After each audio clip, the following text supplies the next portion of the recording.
बालक अवश्य ही पद के योग्य है, और मैंने बाल बिलो की बहु में पाछा, अब यह मरनी हार था साझा। अब ये बालक जान करके मैंने इसे बहुत बचाया है, लेकिन अब अवश्य ही ये मृत्यु के योग्य है, मृत्यु का पात्र है।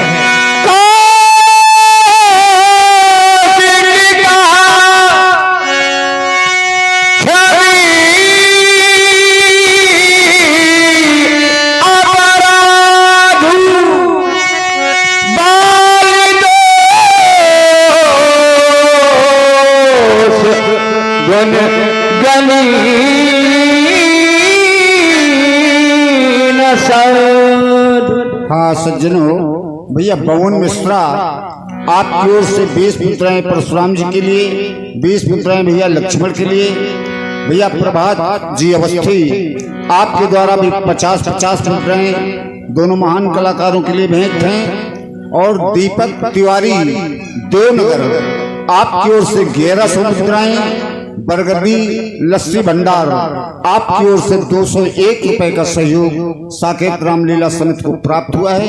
हार्दिक शुभकामनाएं। आइए सीखते हैं कि उल्हाने को कैसे सुनना चाहिए। एक बार मनुष्यों की सभा में यह प्रश्न उठा कि उल्हाने को कैसे सुनना चाहिए, तो मनुष्यों ने कहा कि उल्हाने को आदर के साथ सुनना चाहिए। उनसे पूछा गया आदर के साथ क्यों सुनना चाहिए, तो उन्होंने 2 तर्क दिए। पहला तर्क यह दिया कि उल्हाना देने वाला व्यक्ति यदि समर्थ है तो वो आपके बालक को हानि पहुंचा सकता था, लेकिन जितना वह समर्थ है उतना ही आपका हितैषी भी है, तो उसने आपके बालक को कोई हानि नहीं पहुंचाई, आपके यहाँ उल्हाना लेकर चला आया। तो जब कोई आपका हितैषी समाज में खड़ा होकर आपसे कुछ कह रहा है तो उसे आपको आदर के साथ सुनना चाहिए। दूसरा तर्क उन्होंने यह दिया कि उल्हाना देने वाला व्यक्ति यदि कहीं कमजोर है और आपने उपेक्षा की तो वह उस व्यक्ति को कष्ट पहुंचा रहा है, और आपने उपेक्षा कर दी तो वह दिन दूर नहीं जब आपका बालक आपके सामने एक बड़ा अपराधी बनकर खड़ा हो जाएगा। आपके बालक का उल्हाना जब आपके पास पहली बार आता है तब आप क्या निर्णय लेते हैं, ये आपके बालक के भविष्य को निर्धारित करता है। पहली बार जब आपके पास उल्हाना आया आपने क्या किया। कुछ ऐसे अभिभावक होते हैं जो यह समझते हैं कि दंड दे दो जितना कठोर से कठोर हो सके, बस यही उपाय है।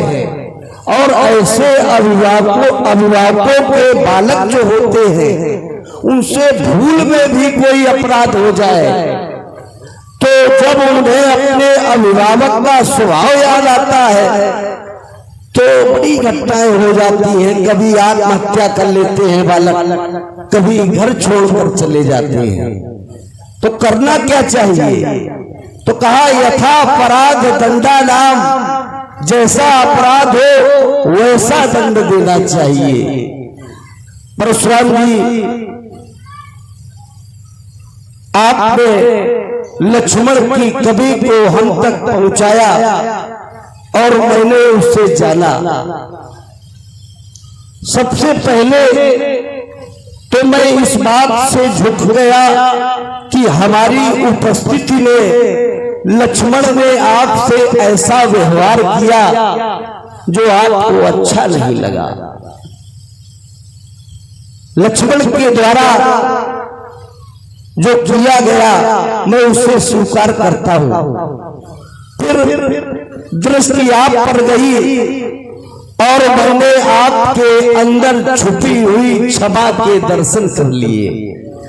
तब से मैं विचार कर रहा हूं कि आपके अंदर जो क्षमा रूपी आभूषण छुपा हुआ है ये कहीं प्रकट रूप में आ जाए, ऊपर आ जाए तो आप पर जितना शोभा देगा उतना संसार पर किसी और को ऊपर शोभा नहीं दे सकता।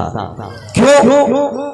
क्योंकि जब बलवान व्यक्ति क्षमा करे तो उसकी क्षमा का महत्व होता है। कोई दुर्बल कह दे मैंने क्षमा कर दिया तो उसके पास क्षमा करने के अतिरिक्त कुछ और था ही क्या? लोग ये कहने लगते हैं। एक साहित्यकार की बात मुझे बहुत अच्छी लगती है।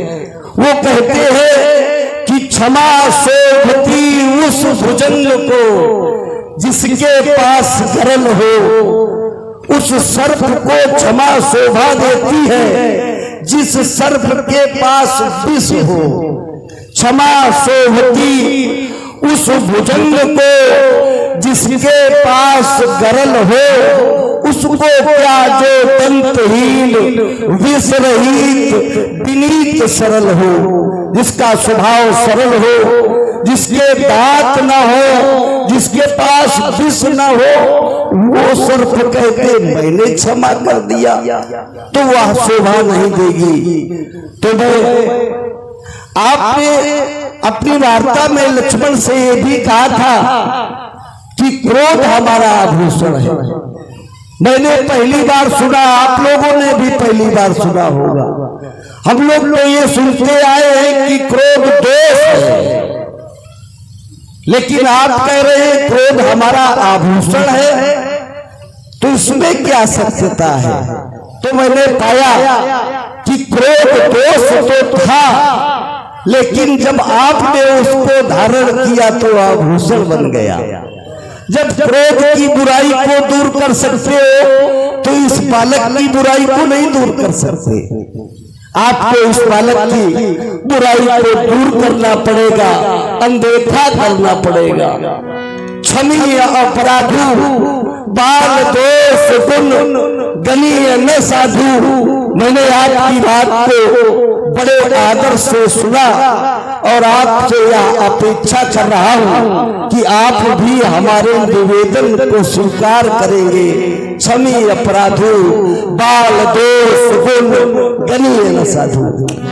बाबा आपने कहा क्षमी अपराधु बाल दोष गुण गनीय न साधु। जब आप क्रोध को आभूषण बना सकते हैं तो लक्ष्मण के दोषों को भी आप दूर कर सकते हैं। लक्ष्मण में जो अवगुण है उनको भी आप दूर कर सकते हैं।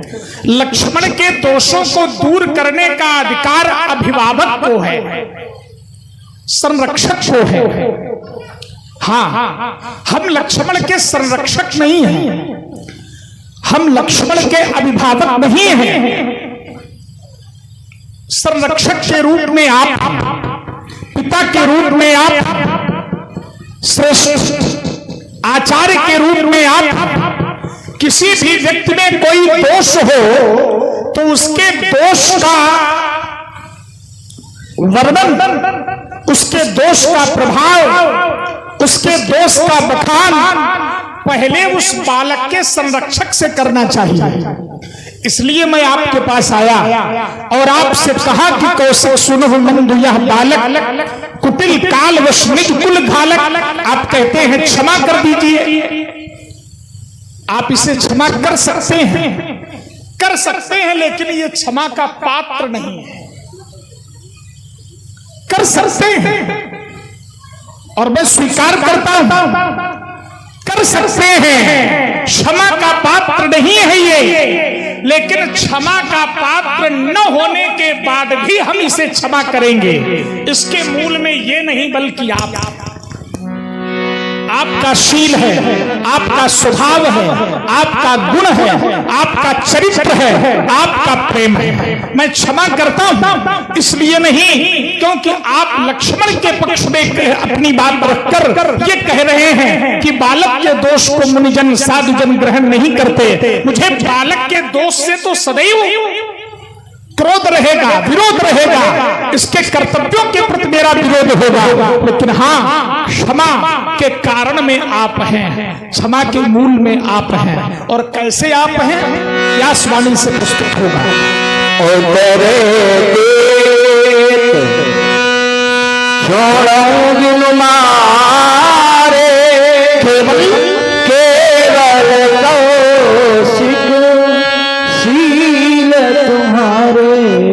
केवल बिनु मारे मैं इसे बिना मारे छोड़ रहा हूं। क्यों? उसमें केवल आपका शील है, केवल कौशिक शील तुम्हारे। और अगर आपका शील न होता तो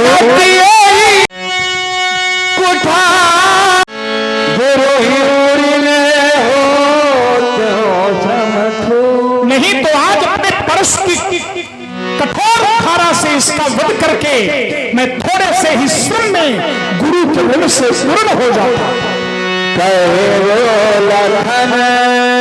मुनि सीले तुम्हारा को नहीं जान विदित संसार। शील अर्थात स्वभाव, शील अर्थात चरित्र। चर्चा जब आपके चरित्र की होगी तो बाल ब्रह्मचारी हैं आप, लेकिन स्वभाव अति को ही। माता पिता उर्ण भय के गुरु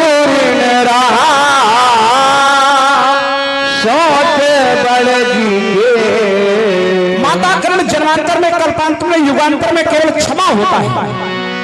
पिता कर्ण संतान हो जाए, वंश परंपरा आगे बढ़ जाए तो समाप्त। अब गुरु कर्ण शेष रहा, ये महात्मा जी का कहना है।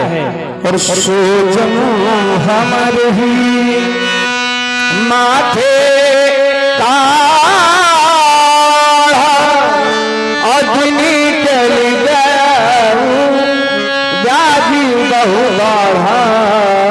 ऋण की समस्या उतनी बड़ी नहीं है जितनी ब्याज की समस्या होती है, क्योंकि ब्याज समय देखता है बार बार और मूलधन देखता है एक बार। तो ऐसा ना हो कि ब्याज मूलधन से ज्यादा हो जाए, इसलिए आ गया है समय महाजन को बुलाने का, महादेव को बुलाने का।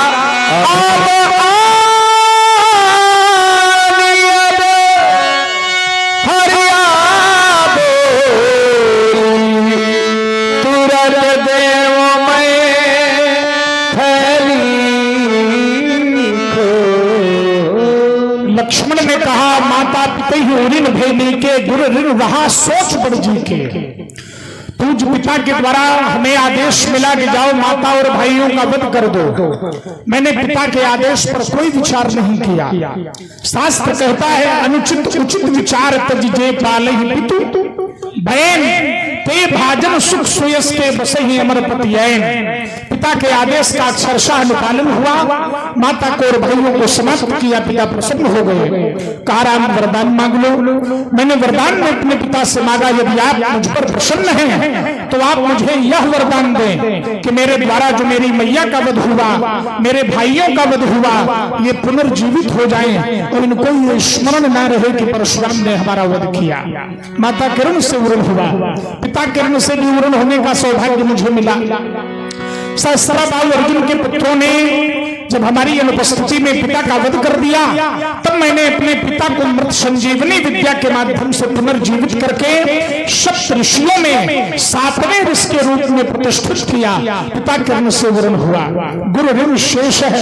लक्ष्मण ने कहा वाणी बोहरिया बोली, तुरंत देव में थैली खोली। भगवान शिव देवाधिदेव महादेव जिनके द्वारा रचित यह श्री रामचरितमानस के आधार पर समायोजित यह पावन लीला जो साकेत बिहारी भगवान के पावन चरणों में सानिध्यता में भगवान की पावन सानिध्यता में हो रही है। और इस लीला के प्रति इस नगर के निवासियों का ये अद्भुत समर्पण, ये अद्भुत अर्पण, यह सहयोग और यह कर्मठता हमें इस साकेत धाम में देख